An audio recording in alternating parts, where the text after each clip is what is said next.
오늘은 교재는 167페이지입니다.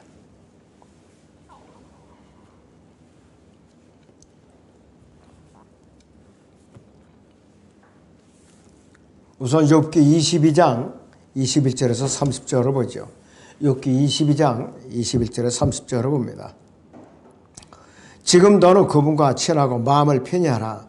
그리하면 복이 네게 임하리라. 내가 원하노니 너는 그분의 입에서 율법을 받고 그분의 말씀을 네 마음에 두라.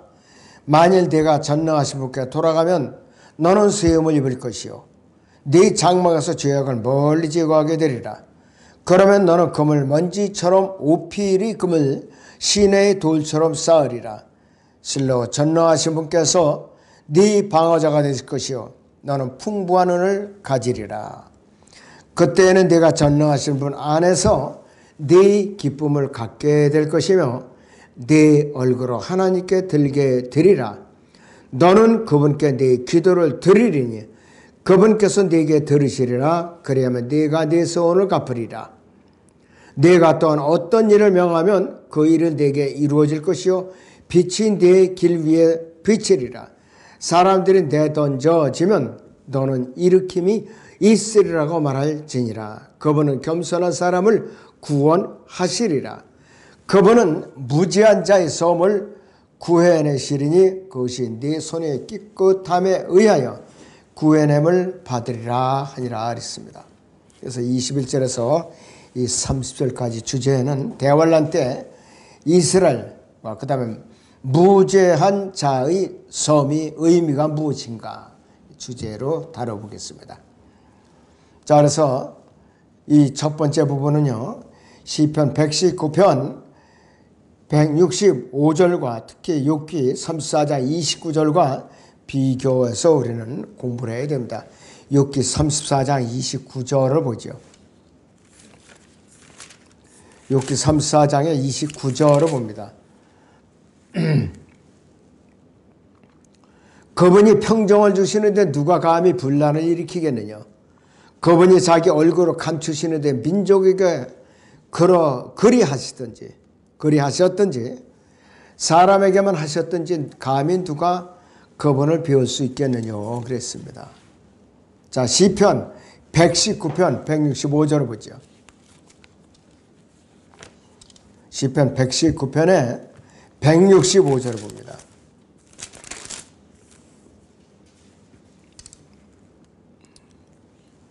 주의 법을 사랑하는 자들에게는 큰 평안이 있으니 그들에게 거칠 것이 아무것도 없으리다 그랬습니다. 주의 법을 사랑하는 자들에게는 큰 평안이 있으니 그들에게는 거칠 것이 아무것도 없으리다 그랬습니다. 욥기 22장 23절에서 30절까지는 엘리파스가 한 말은 모두 사실입니다. 불행히도 욥은 이미 그가 행한 것 이상으로 하나님께 돌이킬 수가 없는 상태예요. 욥은 이미 그의 친구들만큼 하나님에 대해서, 주님에 대해서 잘 알고 있는 상태예요. 하나님께 욥에게 주신 율법과 말씀이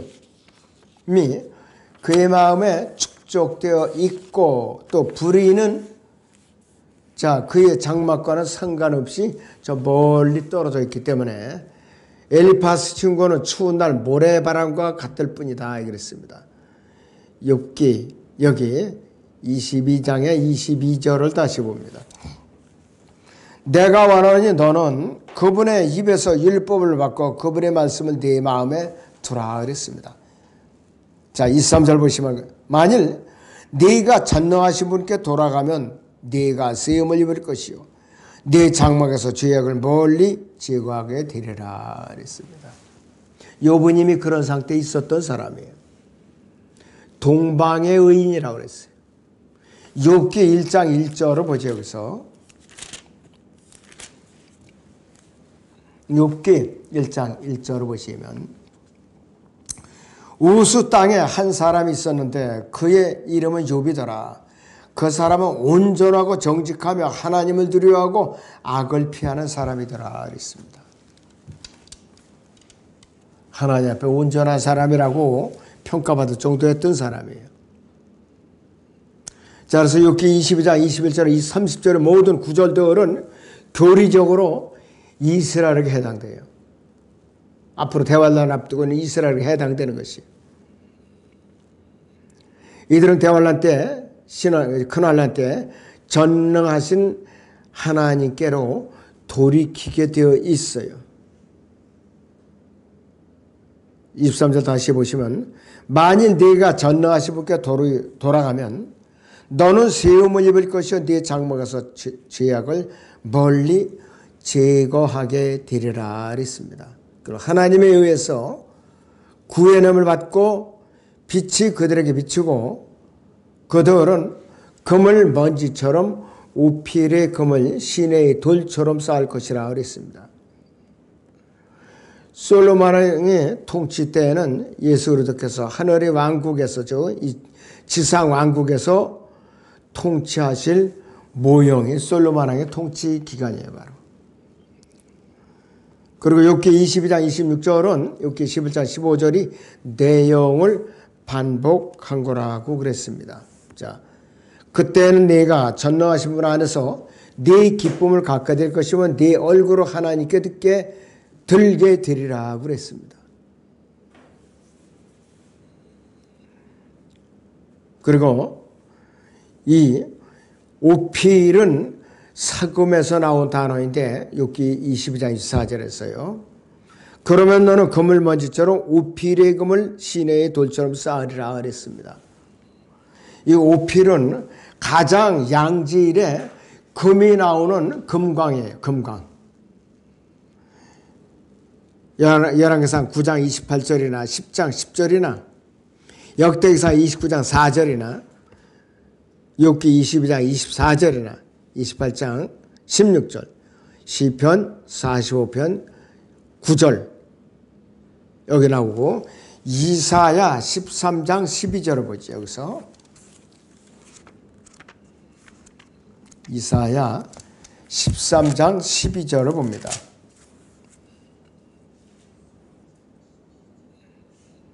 내가 사람을 정금보다 더 귀하게 하며 오필의 금덩이보다도 더 귀하게 하리라.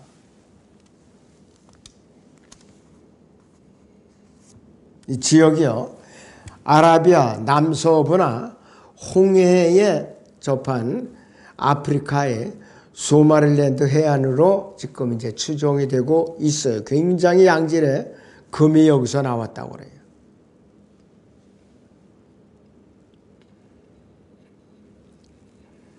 욥기 22장 27절은 분명히 재판관으로서 욥의 회복을 언급하고 있죠. 성경에 대해서 불순한 의도를 가진 학자들은 욥기 22장 30절을 봅니다. 그분은 무죄한 자의 소음을 구해내시리니 그것이 네 손이 깨끗함에 의해 구해냄을 받으리라 하니라 이렇게 말하고 있어요. 자, 그런데 이것서 소음이라는 단어를 어떻게 바꿔놨느냐? 그를이라는 남성 대명사로 바꿔버렸어요. 여기서. 그러고 나서 그는 무지하지 않다고 이렇게 말씀을 변개시켜버린 것이에요. 그래서 이들은 전능하신 하나님을 거짓말장애로 만들어버리고 또 하나님께서 그분이 말씀하시지 않은 것을 실제로는 말씀하셨다고 주장하고 있어요. 168페이지입니다. 욥기 거기 22장 29절에 보시면 사람들이 내던져지면 이 말이 나와요. 밑에 3분의 1쯤에 보시면 사람들이 내던져지면 이렇게 나와요. 욥이 그랬던 것처럼 그들에게는 변호인이나 중재자가 필요했던 것이에요. 욥의 세 친구들 엘리파스, 빌다, 소팔 이 세 사람은 욥이 옳다면은 엘리파스는 욥이 다시 변호인으로서 행동할 수 있을 것이고 고난당하는 사람들은 다시 눕혀질 것이라고 말하고 있어요. 맨 마지막 단락에 보시면은 무죄한 자의 섬 자, 무죄한 자의 섬인데 3절에서 21절 24절을 보죠. 여기서 욥기 21장 24절을 봅니다. 그의 가슴은 젖으로 가득 차고 그의 뼈는 꿀수로 차 있으며 이렇게 비유하고 있어요. 무죄한 자의 섬은 비유적인 표현인데요. 자, 바른 교리대로 믿고 실행하는 신실한 그리스도인들은 이 성경에서 물들이라고 언급할 때에는 구원받지 않은 인류를 말하고 있는 것이에요. 구원받지 못한 죄인들을 말하고 있다 이것이에요. 요한계시록 17장 15절을 봅니다. 요한계시록의 17장의 15절을 보겠습니다.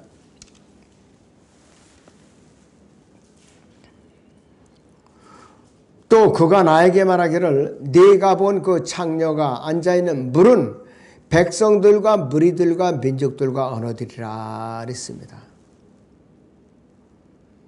여기 백성들과 무리들과 민족들과 언어들은 구원받지 못한 사람들을 말하는 것이에요. 그래서 하나님께서는 오염된 물 속에 있는 한 섬을 찾고 계시는데 그 섬이 무엇을 상징하고 있는가? 노아와 그의 가족들은 실제적인 이 물들이 홍수 속에 있었던 떠다니는 섬이었다. 이렇게 표현하고 있어요. 비유적으로. 노아의 방주. 이게 섬으로 비유한 거예요. 섬으로. 홍수 전에 노아를 대적하고 비웃고 빈정거리고 비웃었던 120년 동안에 노아의 경고 메시지를 거부했던 이 세상 죄인들은 통합이 되고 연합이 되고 서로 연루된 부패의 대항 가운데서 고립되고 분리되고 누룩을 놓지 않은 반동분자들이었다. 이것이 노아의 8명의 가족들이에요. 바로 섬으로 비유된 것이에요.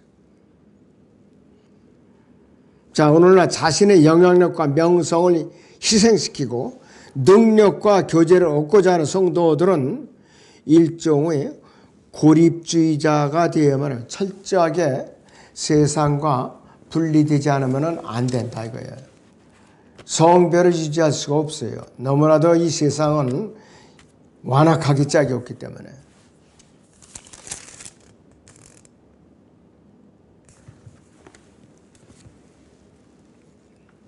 자, 그래서 이 경멸적인 단어, 고립주의라는 경멸적인 단어가 진짜 그리스도인들을 비수능주의자로 낙인 찍는 단어예요. 이 시대의 그리스도인들이 바로 그렇다 이것이에요. 올바로 믿는 그리스도인들이. 자, 세계정부 조직이 실제로 대적하는 존재는 바로 이러한 고립주의를 자처한 성별된 극소수의 그리스도인들을 증오하는 것이에요. 바로 저나 여러분들을 증오하는 것이에요. 요한복음 15장을 봅니다. 여기서.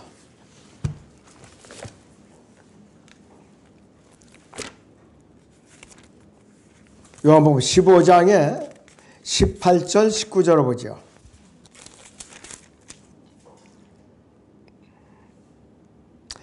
세상에 너희를 미워하면 그것은 너희를 미워하기 이전에 나를 미워하는 것이면 알라. 만일 너희가 세상에 속한다 하면 세상은 자기 사람들을 사랑할 것이라. 그러나 너희는 세상에 속한 자가 아니요 내가 너희를 세상으로부터 선택하였느니라. 이로 인하여 세상에 너희를 미워하느니라 그랬어요.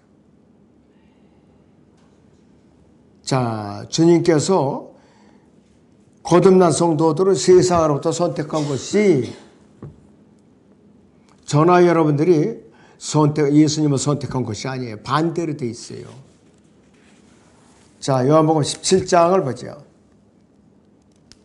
16절을 봅니다.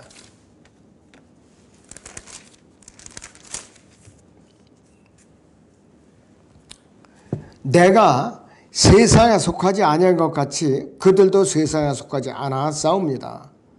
아버지의 진리로 그들을 거룩하게 하여 주옵소서. 아버지의 말씀은 진리니이다 그랬습니다. 자, 19절을 보시면 또 그들을 위하여 나는 나 자신을 거룩하게 하오니 이는 그들도 진리를 통해 거룩하게 되기 위함이니이다 그랬습니다. 예수 그리스도께 소속된 그리스도인들의 세상이 미워할 수밖에 없어요. 증오할 수밖에 없고, 우리가 들림받을 때가 다가올수록 더욱 극심해지죠. 그것이 더욱 극심해지는 거예요. 자, 그 다음에 욥기 23장을 보죠. 1절에서 7절을 봅니다. 63장 1절 7절을 봅니다.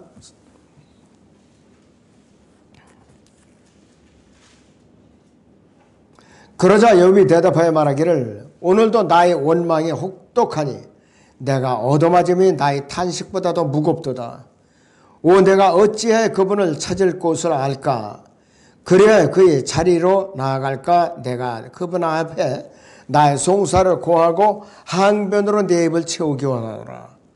그분께서 내게 대답하시는 말씀은 내가 알기 원하며 그분께서 내게 말씀하신 것을 깨닫기 원하노라. 그분이 그 위대한 권세로 나를 대적하여 항변하시겠느냐? 아니라 오히려 그분은 내게 힘을 돋워 주시리라.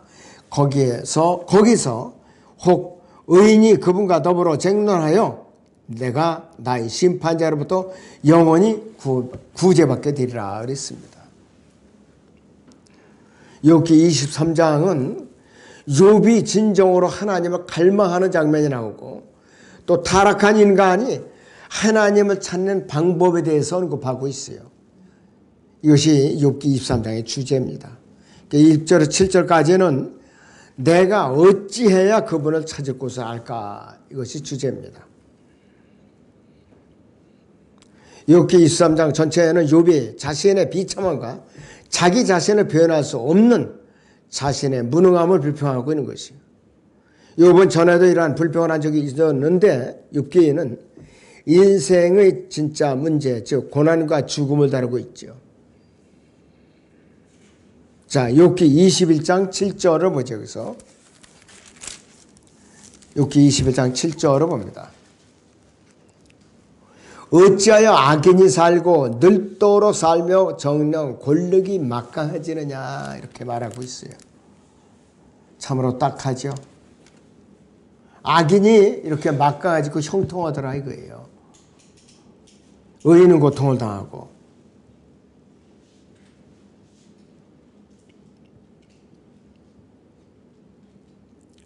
욥기 23장 3절을 봅니다. 온 데가 어째 그분을 찾을 곳을 알까? 그리하여 그의 자리로 나아갈까? 그랬습니다.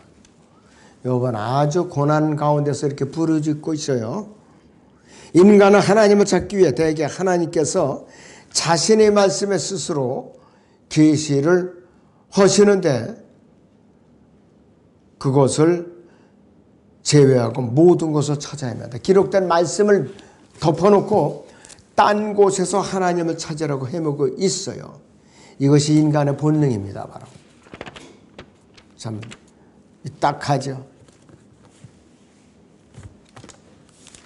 출애굽기 20장의 24절을 보겠습니다. 출애굽기 20장의 24절을 보죠.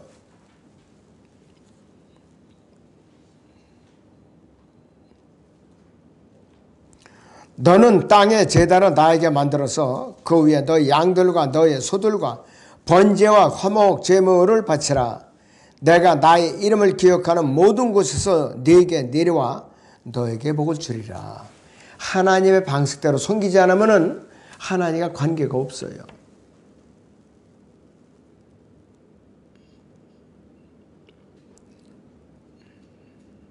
자, 욥이 살 생존 당시에는 기록된 계시가 없었어요.